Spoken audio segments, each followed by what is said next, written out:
எல்லோருக்கும் வணக்கங்க. இந்த மினி லாங் வீடியோ வந்து சித்திரை பௌர்ணமி அன்னைக்கு அதிகாலையில் பிரம்ம முகூர்த்த நேரத்தில் எடுத்துக்கிட்டதாங்க.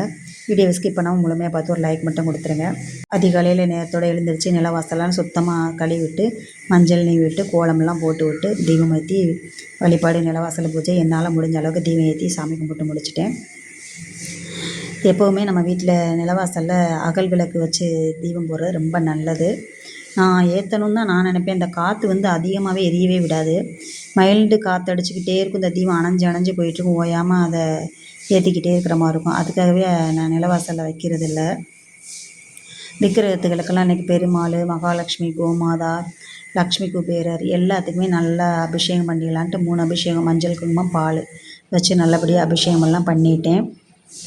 எல்லா பௌர்ணமிகளை விட சித்ரா பௌர்ணமி வந்து ரொம்ப முக்கியமான பௌர்ணமி. அதுலேயும் இந்த சித்ரா பௌர்ணமி இன்றைக்கி வெள்ளிக்கிழமைமா வந்திருக்கு இந்த வருஷம். அது மகாலட்சுமிக்கு வந்தது.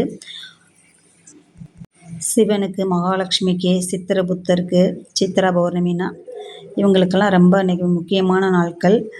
அவங்கள நினச்சி நல்லபடியாக அன்றைக்கி வீட்டில் நல்லபடியாக நம்ம விரதம் இருந்து நம்ம வழிபாடு பண்ணி வந்தால் ரொம்ப நல்லது. நான் விரதம்லாம் இருக்க போகிறதில்ல. ஆனாலும் லக்ஷ்மி எல்லாத்துக்குமே நல்லபடியாக அபிஷேகம் பண்ணி மனக்குளிர மனசார நல்லா அபிஷேகம் பண்ணிவிட்டு தீபம் ஏற்றி நான் சாமி தான் கும்பிட்டுக்க போகிறேன். தீபம் போட்டு இன்றைக்கி அபிஷேகத்தில் நம்ம பெருமாளும் வந்திருக்காங்க. இன்றைக்கி சித்ரா பௌர்ணமி. சித்ரா பௌர்ணமினாலே மதுரையில் ஆற்றுல கள்ளழகர் இறங்குவாங்க. அதனால் பெருமாளுக்கும் நல்லபடியாக அபிஷேகம் பண்ணிவிட்டு பூஜை பண்ணிக்கலாம் அப்படின்ற மாதிரி இன்றைக்கி பெருமாளையும் வச்சு அபிஷேகம் பண்ணிகிட்ருக்கேன்.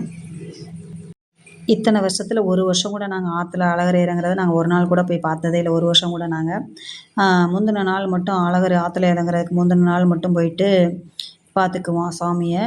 அன்னைக்கு வந்து பயங்கரமான கூட்டம் இருக்கும். அந்த கூட்டத்துலனால நம்மளாலலாம் போகவும் முடியாது. அதனால் அந்த கூட்டத்தை வந்து நான் அதிகமாக கூட்டத்தை தவிர்த்துருவேன். நான் வந்து கூட்டத்துக்குள்ளே போகிறது வந்து எனக்கு பிடிக்காது.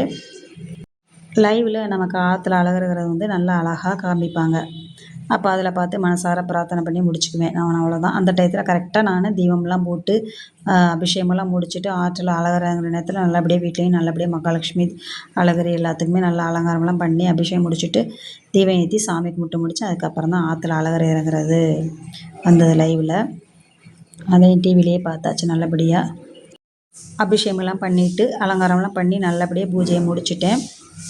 நம்ம பூஜை அறையில் பித்தளை விளக்கு, வெள்ளி விளக்கு, எவ்வளோ விலை உயர்ந்த பொருட்கள் எத்தனை பொருட்கள் இருந்தாலும் சரி நம்ம பூஜை அறையில் வைக்க வேண்டியது ஒரே ஒரு பொருள் வச்சு விளக்கு ஏற்றுறது ரொம்ப முக்கியமுங்க. அகல் விளக்கு வந்து கண்டிப்பாக நம்ம பூஜை அறையில் இருக்கணும். முதல்ல அகல் விளக்கு ஏற்றி எடுத்து அதுக்கப்புறம் மற்ற விளக்கவே ஏற்றணும். நம்ம அகல் விளக்கு தீபத்தை எடுத்து நம்ம எல்லா விளக்குக்கும் ஏற்றணும். அதுதான் ரொம்ப நல்லது. ஃபஸ்ட்டு அகல் விளக்கு ஏற்றினதுக்கப்புறம் மற்ற தீபம் ஏற்றுறது ரொம்ப நல்லது. மதுரை வைகையாத்துல ஆற்றுல அழகருங்கிறப்ப பார்த்தோம்னா ஜேன்னு அவ்வளோ கூட்டம் இருக்கும். பசங்கள்லாம் பயங்கரமாக ஜாலியாக என்ஜாய் பண்ணுவாங்க.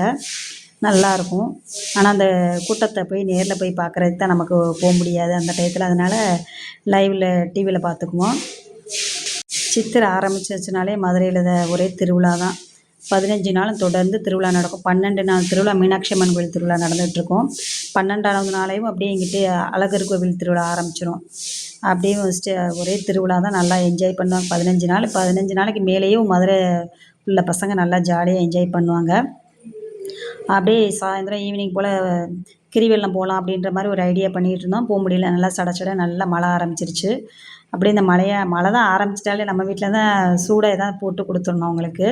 சரி ஆனியன் கட் பண்ணிவிட்டு வாழைப்பூ மிக்ஸ் இருந்துச்சு. அதையுமே மாவு மதியமே ரெடி பண்ணியிருந்தேன். அதையும் வாழைப்பூ வடையும் ஆனியன் போட்டு ஆனியன் பஜ்ஜியும் போட்டு தேங்காய் சட்னி வச்சு சாப்பிட்டு முடிச்சு ஒரு டீயை போட்டு சாப்பிட்டு முடிச்சுட்டு ஈவினிங் டைம் வீட்டில் விளக்கேற்றி சாமி கும்பிட்டு முடிச்சிருந்தேன். அப்புறம் மழை குறைஞ்சதுக்கப்புறம் திருப்பரங்குன்றம் போய் முருகனை பார்த்து நல்லபடியாக தரிசனம் பண்ணிவிட்டு வந்தாச்சு. இன்றைக்கி டே அப்படி தான் போச்சு. நல்லா இருந்துச்சு.